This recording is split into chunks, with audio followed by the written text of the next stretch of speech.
Hello everyone, कैसे हैं आप लोग। उम्मीद करता हूं आप लोग बहुत अच्छे होंगे। मैं हूं अनुराग मिश्रा, आपका हिस्ट्री मेंटर। मैं आज आपको पढ़ाऊंगा भारत पर अरब आक्रमण के बारे में। भारत पर जो यूरोप आक्रमण हुआ था उसके पहले भी भारत पर अरब आक्रमण, जो कि बहुत बड़ा हमला था। क्यों हुआ था, इसके पीछे बहुत सारे कारण थे। भारत में अलग अलग राज्य थे, जो कि एक राजा दूसरे राज्य से ईर्ष्या रखता था। उनकी घरेलू भी समस्याएं थी। ये सब, इन सब चीज़ों ने जो विदेशी आक्रमण को प्रेरित किया कि भारत पर आक्रमण करो। दूसरी बात यह है कि जो इस्लामी नेता थे, जो खलीफा वाहिद, जो कि बगदाद में बैठते थे, इराक में बैठते थे, उनका मानना था कि जाओ काफिरों का कत्ल करो, मूर्तियों को तोड़ो, मंदिरों को तोड़ो, धन को लूटो, इस्लाम का प्रचार प्रसार करो। ये सारी चीज़ों ने जो है भारत पर हमला करने के लिए मजबूर कर दिया। उन्होंने कमांडरों को आदेश दिया। उन्होंने इसके पीछे जो बहाना ढूंढा, जो कि देवल बंदरगाह पर लूट का बहाना ढूंढा था। तो बहुत सारे कारण थे। तात्कालिक कारण कुछ और था, आक्रमण का जो उन्होंने बहाना लिया था वो कुछ और था। ये सारे तात्कालिक कारण हुए थे। तो आज धीरे धीरे इस पर सारी बातों पे चर्चा करेंगे, बताऊंगा मैं कि कैसे क्या हुआ था। तो भारत पर जो अरब आक्रमण हुआ था वो सिंध पर सबसे पहले आक्रमण हुआ था। सिंध जो आज वर्तमान में पाकिस्तान का क्षेत्र है, दक्षिणी क्षेत्र है। तो ये जो सिंध क्षेत्र है, ये वर्तमान में पाकिस्तान का दक्षिणी क्षेत्र है। आप देख सकते हैं कि ये इंडिया है, ये पंजाब उसका उत्तरी क्षेत्र है पाकिस्तान का। सिंध पर सबसे पहले आक्रमण हुआ था। भारत पूरा एक हुआ करता था, अखंड भारत था। तो अखंड भारत था तो सिंध उसका क्षेत्र था।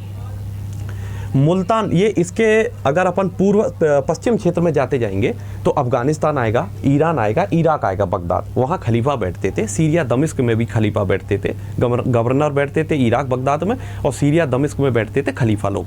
वो वहाँ से आदेश देते थे, कमांडर वहाँ आते थे। मुल्तान होते हुए सिंध पर आक्रमण हुआ था और फिर वो पूरा भारत पर आक्रमण हुआ था। इसके जो पीछे के कारण थे वो सिंध पर ये कारण था कि यहाँ व्यापार पर एकाधिकार करना, सबसे पहली बात तो। क्योंकि अगर हम वर्ल्ड मैप में देखें तो भारत और भारत के बाद जो अरब क्षेत्र आता है उसके उत्तरी क्षेत्र में आता है यूरोप क्षेत्र।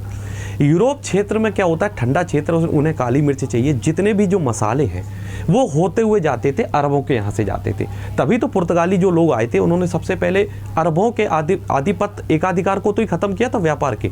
तो सबसे पहले उन्होंने पुर्तगालियों ने अरबों के एकाधिकार को ख़त्म किया। इसके बाद जो अरब का आधिपत्य, सोचो कब से चालू हो गया था।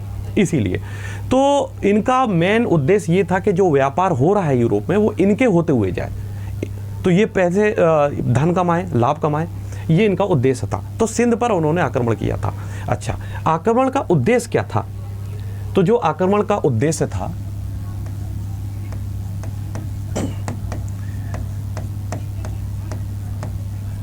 उद्देश्य ये था कि इस्लाम का प्रचार प्रसार, इस्लाम का प्रचार प्रसार, इस्लाम का प्रचार प्रसार करना। दूसरा जो उनका उद्देश्य था, धन को लूटना और लूट कर मध्य एशिया में एक अच्छे साम्राज्य की स्थापना करना, मजबूत साम्राज्य की स्थापना करना, ये उनका उद्देश्य था। काफिरों का कत्ल करना, इसमें हिंदू शामिल थे। जो इस्लाम धर्म नहीं कबूलेगा उसकी हत्या कर दी जाएगी, आगे मैं इसमें पढ़ाऊंगा। और इसके बाद मंदिरों को तोड़ना, ये सभी इनके उद्देश्य थे। ये जो इस्लामी नेता, जो खलीफा हैं, ये अपने कमांडरों को आदेश देते थे। जो इराक में, जो बगदाद में बैठते थे गवर्नर, और गवर्नर जो है आगे कमांडरों को आदेश देते थे। तो भारत पर सबसे पहले अरबों का आक्रमण हुआ था, मोहम्मद बिन कासिम का, उनका सफल आक्रमण था। उसके पहले भी उबैदुल्ला, बुहेद, इन सब का आक्रमण हुआ था, लेकिन वो असफल था क्योंकि यहाँ दाहिर का शासन था। तो यहाँ जो शासन था वो दाहिर का शासन था, लेकिन उसके जो मेन शासन करता था वो चच था। उसके पहले जो उसके पिता थी वो ब्राह्मण मंत्री था, प्रधानमंत्री था। वो किसका था? वो राय जो वंश था यहाँ पहले 136 सालों से सिंध में शासन कर रहा था। यहाँ राय दीवाजी है, राय सिंहरस है, राय साहसी है, तो सिंहरस दूती और साहसी दूती, तो इसी प्रकार से शासन कर रहे थे। तो ये तो आक्रमण का उद्देश्य हो गया था कि इस्लाम का प्रचार प्रसार करना, ये सारे उद्देश्य थे। अब अपन ये जानेंगे कि जो सिंध पर शासन कर रहे थे वो कौन कर रहे थे। तो सिंध पर जो शासन कर रहे थे 136 सालों से 136 सालों से जो शासन कर रहे थे वो कर रहे थे रायवंश। रायवंश यहाँ शासन कर रहा था, जिनके क्रमशः नाम है। तो यहाँ जो शासन कर रहे थे राय दीवाजी, ये फर्स्ट है, दीवाजी, सिंहरस, साहसी, सिंहरस द्वितीय, साहसी द्वितीय। ये सब शासन कर रहे थे। अंतिम जो शासन कर रहा था, जो इसी समय की बात है, इसने जो है अपने ब्राह्मण मंत्री, ब्राह्मण चच, जो कश्मीरी ब्राह्मण था, चच, इसको जो है अपना प्रधानमंत्री इसने नियुक्त किया था। इसको अपना पीएम, इसको प्रधानमंत्री नियुक्त किया था। इसने जो चचने है, ये इसने साहसी द्वितीय की हत्या कर दी, हत्या कर दी, और ये गद्दी पर बैठ गया। और इसकी जो विधवा रानी है, इससे शादी कर ली, विधवा रानी से इसने शादी कर ली और शासन संभालने लग गया, सिंध का शासन। इसके बाद चच की मृत्यु हुई। चच की मृत्यु के बाद उसके बाद चंद्र शासन बना। हेनसांग कहता है, जो उसने यात्रा की थी उस समय, जो हेनसांग कहता है कि वो बौद्ध धर्म का अनुयायी था। इसका जो भाई था चच का,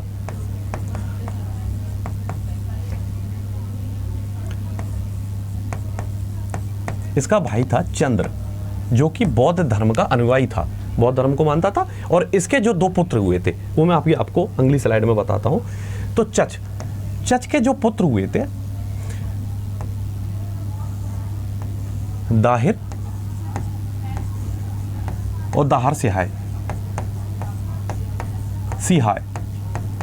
अब हुआ क्या कि सिंध का जो शासन है, चच से होते हुए चंद्र और उससे होते हुए, चच से होते हुए दाहिर और दाहर सिहार में आ गया। सिंध का शासन इन दोनों में बट गया था। सिंध का जो शासन है, सिंध का जो राज्य है, इन दोनों में बट गया था। सिंध राज्य इन दोनों में बट गया, आधा आधा।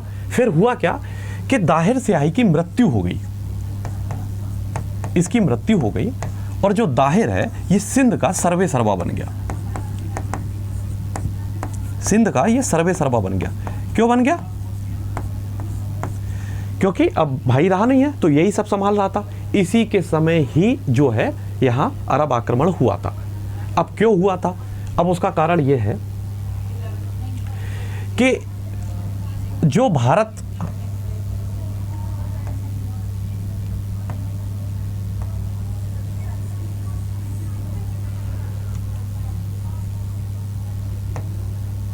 इसके नीचे जो है श्रीलंका है।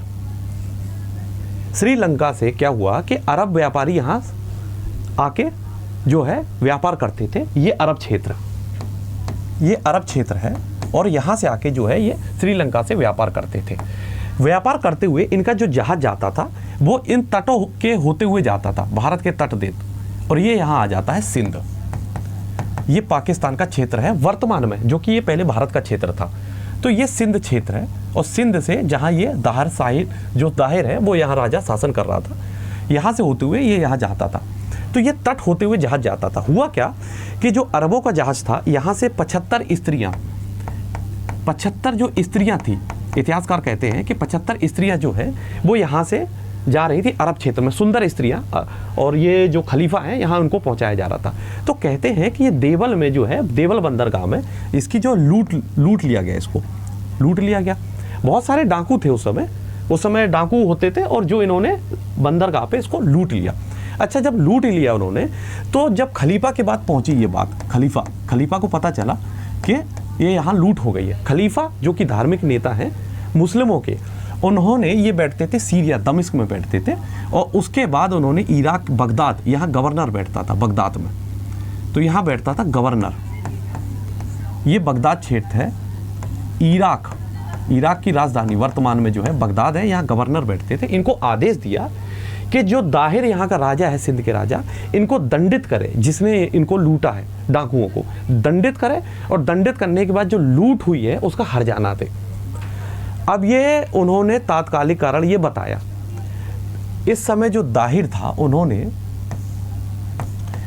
दाहिर ने इस जो लूट हुई उसको देने से मना कर दिया। दाहिर अच्छा खासा मजबूत राजा था, लेकिन ये तो बहाना ढूंढ रहे थे, इनको बहाना मिल गया था कि लूट हो गई है, आप मुझे हरजाना दीजिए। हरजाना देने से इन्होंने साफ मना कर दिया। तो सीधी सी बात है, हमला होना ही था। तो जो हमला हुआ सिंध पर, वो सबसे पहले हुआ उबैदुल्लाह के नेतृत्व में, उबैदुल्लाह के नेतृत्व में। दूसरा जो हमला हुआ, ये फर्स्ट हमला हुआ था, और दूसरे जो हमला हुआ बुहैद के नेतृत्व में हुआ, बुहैद के नेतृत्व में। और तीसरा जो हमला हुआ था, क्योंकि ये दोनों जो हमले हैं वो असफल हो गए, ये असफल हो गए, तो सीधी सी बात है, समझ में आता है कि दाहिर जो है मजबूत राजा तो रहा ही होगा। तीसरा हुआ था जो इराक, जो बगदाद में जो गवर्नर बैठता था, इसका नाम था हज्जाज, इसका नाम था हज्जाज। और हज्जाज का भतीजा प्लस दामाद था मोहम्मद बिन कासिम। इसने इसको आदेश दिया कि जाओ और सिंध पर हमला करो। तो कासिम ने, मोहम्मद बिन कासिम ने यहां जो है हमला किया, और पहला सफल हमला किया। इसने रावर का युद्ध लड़ा 712 में, 20 जून 712 को। फिर ब्राह्मणवाद का युद्ध लड़ा, और राजधानी जो आलोर है, सिंध की जो राजधानी थी आलोर, तो सिंध जो राजधानी थी, कैपिटल जो थी सिंध की, वो थी आलोर। उस पर आक्रमण करके उसको पूरा लूट लिया उसको। तो मुल्तान वासियों ने, जो अरब क्षेत्र के थे, उन लोगों ने, अरबियों ने इसे सोने का नगर कहा, क्योंकि यहाँ से अच्छा खासा मात्रा में इनको धन मिला था। तो कारण यही थे, सबसे पहले मैंने आपको बताया कि वो देवल के बंदरगाह से स्त्रियां जा रही थी, माल लूटा गया, क्योंकि अरबी लोग जो है श्रीलंका में व्यापार करते थे, भारत में भी करते थे, लेकिन श्रीलंका से जब जा रहा था तो लूट लिया गया, और दाहिर से जब मांगा गया तो हरजाना दे नहीं पाया, तो आक्रमण हुए उबैदुल्लाह बुहैद के नेतृत्व में, और कासिम के नेतृत्व में सफल आक्रमण हुआ ये। तो फिर ये जो हज्जाज ने यहाँ हमला करवा दिया। अब मैं आपको आगे ये बताता हूँ कि ये है अपना भारत। तो जो भारत से जब ये आक्रमण हुआ तो कहाँ से हुआ? खैबर दर्रा। ये जो खैबर दर्रा है, पहाड़ के क्षेत्र, दो पहाड़ के जो बीच का जो क्षेत्र होता है उसे पास या दर्रा कहते हैं। तो खैबर दर्रा, गोमल दर्रे से ये लोग आए थे। ये गजनी आपको दिख रहा होगा। तो ये है पाकिस्तान और ये है अफगानिस्तान। ये है अफगानिस्तान, गजनी, और ये होते हुए ईरान, यहाँ ईरान है और इसके आगे है इराक। तो बगदाद में वहाँ बैठते थे। तो ये अफगानिस्तान से मोहम्मद बिन कासिम होता हुआ ये सिंध में आ गया था। तो ये होते हुए ये यहाँ आया सिंध में। ये सिंध का क्षेत्र है, पाकिस्तान का दक्षिणी क्षेत्र है। और ये भारत, ये सब एक हुआ करता था, भारत अखंड भारत था। तो यहाँ से हमला उन्होंने किया। तो अरब आक्रमण मैंने आपको बताया था, मोहम्मद बिन कासिम, कैसे उन्होंने, क्या पृष्ठभूमि रही है, क्या बैकग्राउंड था, कि कारण यही था कि प्रचार प्रसार करना और लूट का उन्होंने बहाना मारा और उसके बाद सिंध पर आक्रमण कर दिया। कैसे कैसे वो आगे आक्रमण करते हैं सारी जानकारी दूंगा। फिर उसके बाद तुर्क का आक्रमण, महमूद गजनवी, मोहम्मद गौरी। अच्छा, ये जो आक्रमण हुआ था मोहम्मद बिन कासिम का, वो हुआ था 712 ईस्वी में। और इसके बाद जो महमूद गजनवी का जो आक्रमण हुआ था वो हुआ था 1000 लगभग ईस्वी में। 1000 से 25, 1000 से 1025 तक इसने आक्रमण किया था। आखिर ऐसा क्या कारण था कि 300 साल लग गए, इन्होंने साम्राज्य स्थापित ही नहीं कर पाया? तो उसके बीच के जो कारण था वो कारण क्या था कि कासिम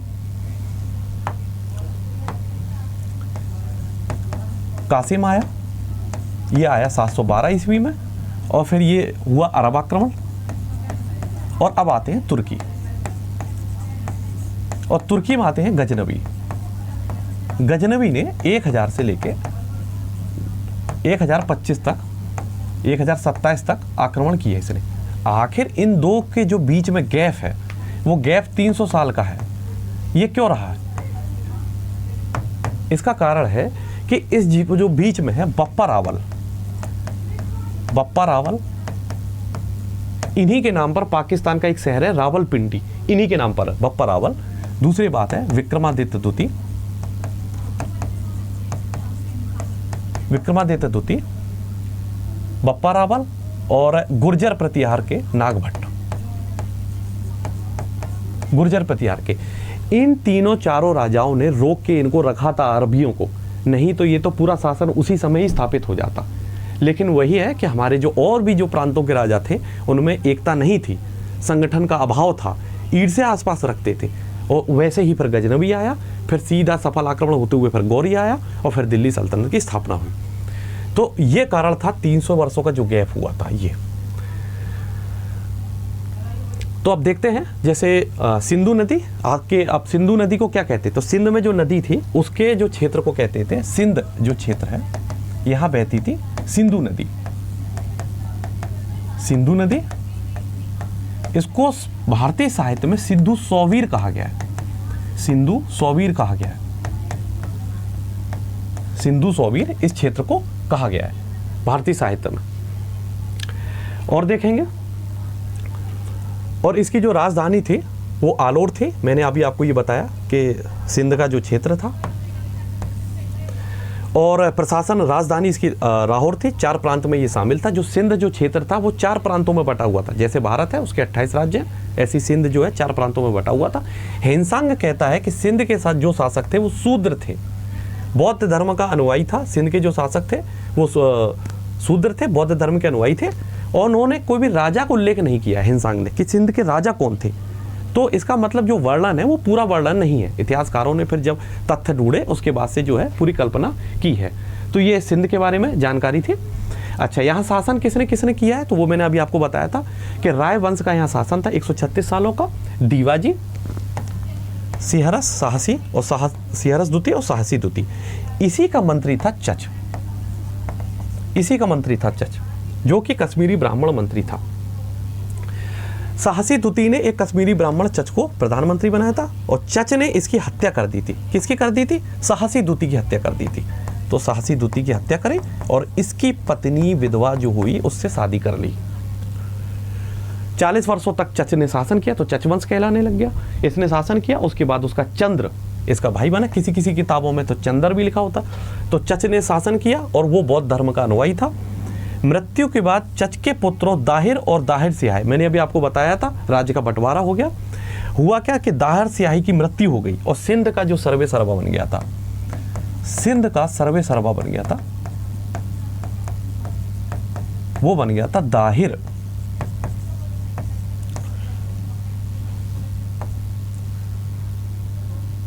अच्छा, आक्रमण के कारण क्या थे मैंने अभी आपको बताया था। एक कारण उसमें से ये भी था कि ओमान जो मस्कट उसकी राजधानी है, अरब का जो एक देश है ओमान, वहां से अल्फी भाई थे। ये अल्फी भाई, इन्होंने क्या हुआ, खलीफा के खिलाफ विद्रोह कर दिया था और सिंध में शरण ले ली थी। तो एक ये भी कारण उन्होंने बताया था। दूसरा लूट का कारण तो था ही, तो एक ये कारण था।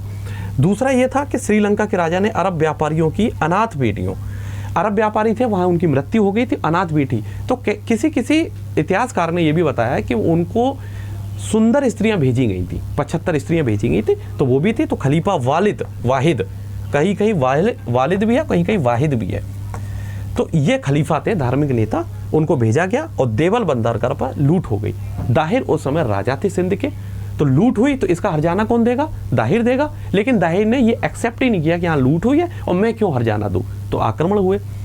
तो हज्जाज जो कि बगदाद के गवर्नर हैं, ये खलीफा से ही सीधे मिलते थे। खलीफा इन्हें आदेश देते थे, ये कमांडरों को आदेश देते थे।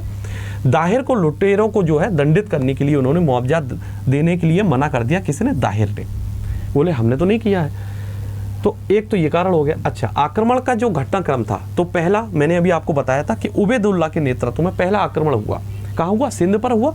दूसरा हुआ बुदेल या बोहेद भी लिखा रहता, कहीं कहीं बुहेद भी लिखा रहता है।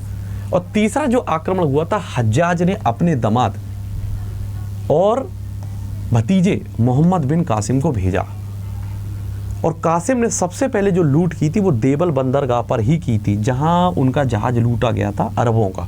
वो देवल बंदरगाह पर लूट इन्होंने मचाई, आक्रमण किया। कौन कौन से आक्रमण किए थे? तो दाहिर लड़ा, और दाहिर के बाद उसका पुत्र भी लड़ा।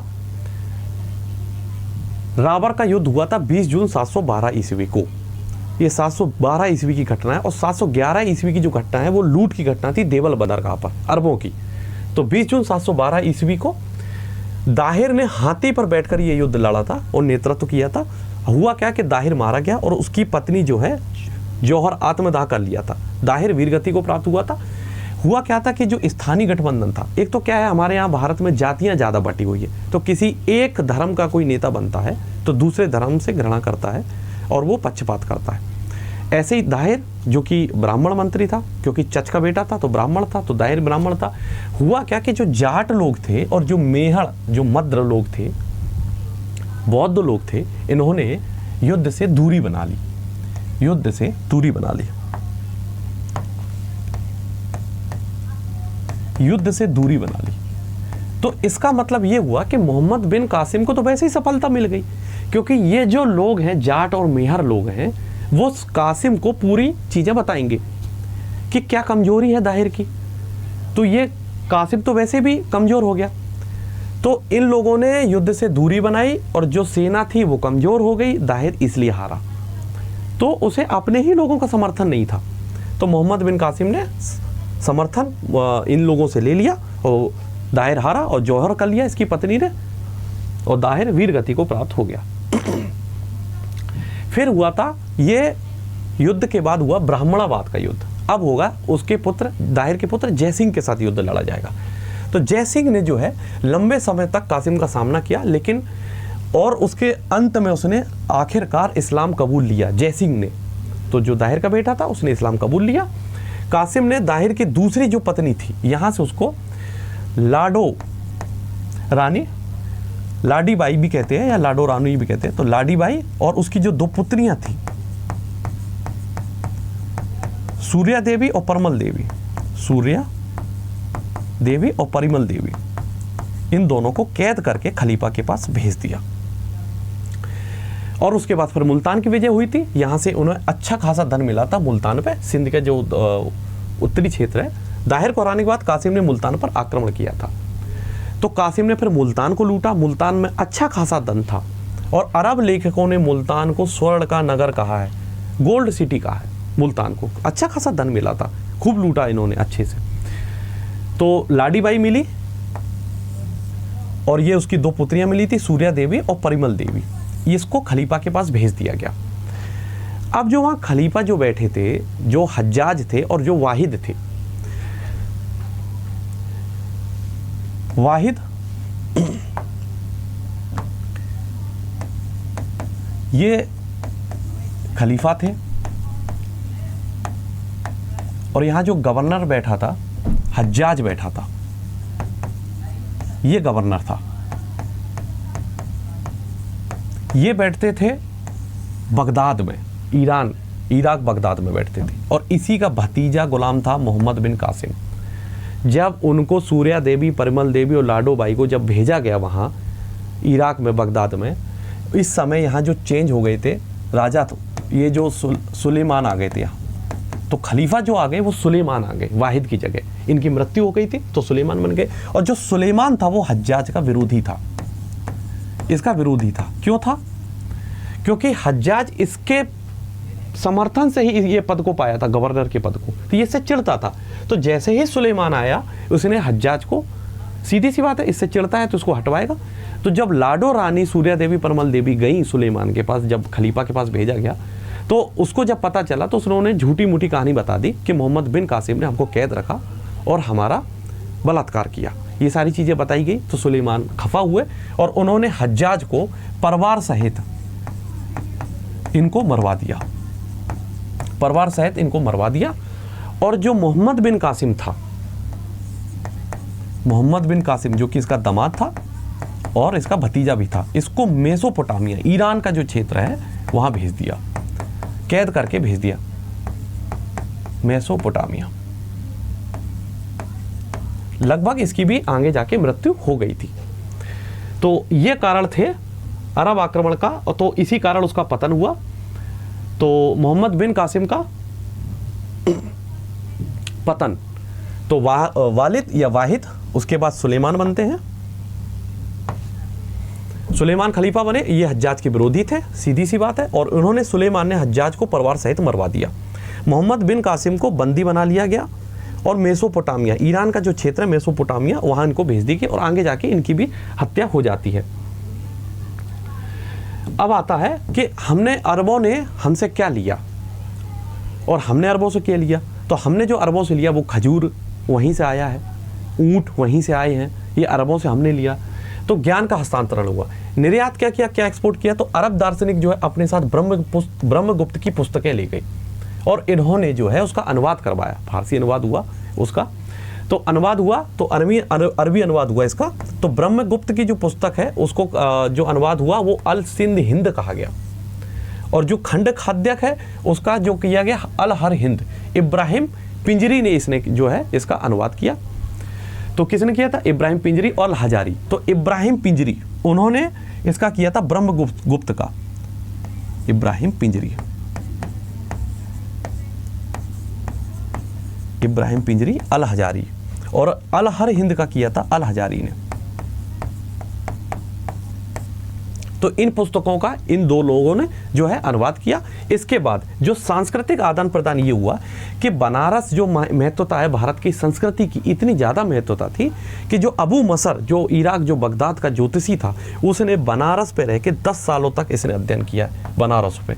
तो ये हमारी संस्कृति की इम्पोर्टेंस बताते हैं कि कितनी थी कि इन्होंने 10 वर्ष तक जो है यहाँ रहकर अध्ययन किया। अच्छा, इस्लामी राज्य में जो नागरिक था उसकी क्या स्थिति थी। अच्छा, ये भारतीय जो मूल है अरब, जो उन्होंने भारतीयों से जो ली है वो दशमलव पद्धति ली, उसको लोकप्रियता दिलाई अरबों ने, तो भारतीयों से दशमलव पद्धति ली थी।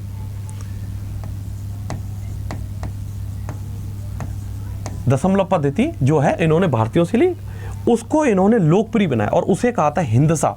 इसे क्या कहा था, दशमलव प्रणाली को हिंदसा, इसे हिंदसा कहा। और अरब दार्शनिक थे अल ख्वारिज़मी, इन्होंने इसे लोकप्रिय बनाया। आगे गया और ये गया ग्रीस, यूरोप का जो दक्षिणी क्षेत्र है, ग्रीक यूनानी जिसे कहते हैं, वहाँ उन्होंने इनसे एक्सेप्ट किया। तो भारत से दशमलव प्रणाली अरब गई, अल ख्वारिज़मी ने इसे लोकप्रियता दिलाई और वो ग्रीस गया और वहाँ से इन्होंने जो है इसका नाम जो है दशमलव प्रणाली जो है अरब अंक प्रणाली कह दिया उन्होंने। तो ग्रीक जो यूनानी के लोग थे उन्होंने इस प्रणाली को अरबी अंक प्रणाली कह दिया, थी भारत की, और वो कह दी अरब अंक प्रणाली। अच्छा, दूसरी बात जो है इस्लामी राज्य में नागरिक क्या है, मतलब स्थिति कि इस्लामी राज्य में नागरिक रहेगा उसे किस नाम से जाना जाएगा। तो भारत में जो है हिंदू के नाम से जाना जाएगा, लेकिन वो कहते हैं काफिर भारत में, और वो ईसाई यहूदी को कहते थे जिम्मी। और इन यहाँ हिंदू जो थे उन्हें जजिया कर देना पड़ता था। जजिया का मतलब एक धार्मिक कर था। आप अपने धर्म की रक्षा करवा रहे हो तो एक कर दो सरकार को, सीधी सी बात है। और जिम्मी ईसाई यहूदी को कहा गया। तो मोहम्मद बिन कासिम को हिंदुओं का अच्छा खासा कत्ल करने के लिए बोला गया, वहाँ से खलीफा का आदेश था। लेकिन मोहम्मद बिन कासिम ने बताया था कि कहा था कि 17 से 18 साल के जितने भी लोग हैं उनकी सबकी हत्याएं कर दी जाएं, और की भी गई। फिर कासिम ने वहाँ बताया खलीफा को कि ये करना आसान नहीं है, बहुत सारे लोग हैं, ऐसा नहीं हो सकता है। तो फिर वहाँ उन्होंने जजिया कर लगाया था। जजिया कर लगाया था, क्यों लगाया था, क्योंकि इतने सारे लोग हैं, इतना कत्ल नहीं हो पाएगा, तो कर लगाओ, आप अपने धर्म की रक्षा कर रहे हो तो हम हमें कर दो। तो ईसाई यहूदी जिम्मी कहलाई। जजिया कर हिंदुओं को देना पड़ा। इसमें से कुछ लोगों को छूट थी, जैसे ब्राह्मणों को, विकलांगों को, महिलाओं को, इन लोगों को छूट थी। तो समझ लेते हैं अहले किताब ईश्वरीय ज्ञान साझा करने वाली किताब है। तो इसको मतलब जो इस्लामी नागरिक जो इस्लाम है वो उसको अहले किताब, जो इस्लाम को धर्म को मानेगा वो अहले किताब के अंतर्गत आएगा। ईसाई यहूदी जो है इसमें शामिल थे, मानते थे वो, लेकिन जिम्मी उनको कहा जाता था। ईसाई और जो यहूदी है उनको जिम्मी कहा जाता था। और जो जजिया उनको कर देना पड़ता था हिंदुओं को जो है जजिया कर देना पड़ता था। तो हिंदुओं को जजिया कर जो देना पड़ता था, क्यों देना पड़ता था, क्योंकि उनके धर्म की रक्षा होगी। अच्छा, मूर्ति पूजक और जो काफिर है इनको मार दिया जाता था। इनके लिए दो चीजें थी शर्त, या तो धर्म परिवर्तन करो या आपका कत्ल होगा। तो यही था, धर्म परिवर्तन करना या तो हत्या या मृत्युदंड, इन चीज़ों का सामना करना पड़ेगा। अच्छा, दूसरी बात यह है कि जजिया जो लगाया गया था कर, इसमें से मुक्त रखा गया था। किसको किसको मुक्त रखा गया था, जजिया कर से ब्राह्मण,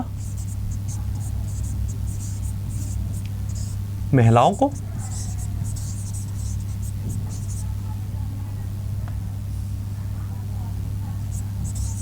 और विकलांगों को।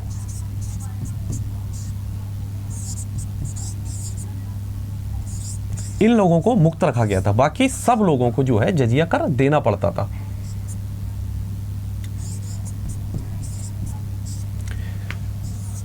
ये फ्री थे इन लोग जजिया कर से। तो इसी प्रकार के मोहम्मद बिन कासिम, और मैंने आपको बात की भी पृष्ठभूमि बताई कि कैसे जो है गजनवी को 300 साल लग गए। तो रावलपिंडी जो उनके शहर है, बप्पा रावल, विक्रमादित्य द्वितीय, नागभट्ट, गुर्जर प्रतिहार राजाओं के, इन लोगों ने 300 साल तक लगभग जैसे तैसे इनको रोके रखा और अरब आक्रमण सफल नहीं हो पाई। आखिरकार इन्होंने लूटा, बहुत हत्याएं की, बहुत बलात्कार किए। ये सब करते हुए फिर गजनवी आता है और गौरी होते हुए दिल्ली सल्तनत स्टार्ट हो जाता है। तो ऐसे ही इतिहास की सीरीज को आगे बढ़ाते रहेंगे। कैसा लगा आप कमेंट में ज़रूर बताइए। धन्यवाद।